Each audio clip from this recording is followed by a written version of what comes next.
We heard from a lot of people who say that their bills have been on the rise, and as we said, some doubling in some cases. And we spoke with CMP's Gail Rice, who says there were quite a few changes lately that led to a spike. All across Facebook, a simple post about CMP bills today got responses throughout the day.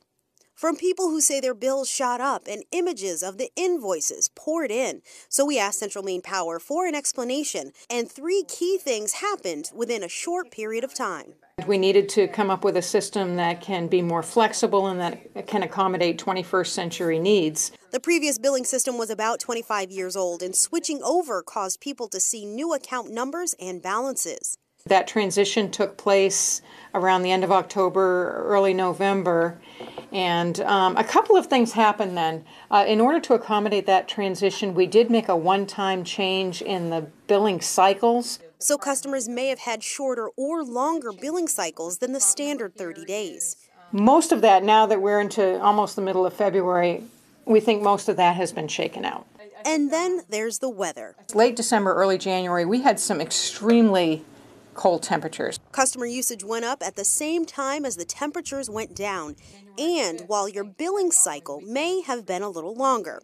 And the third element in this power play? The standard offer price went up on January 1st, and the increase in that supply piece was 18%. That increase found here under the standard offer. It was upped by the state. It's the cost of the power provided by larger energy companies, not CMP.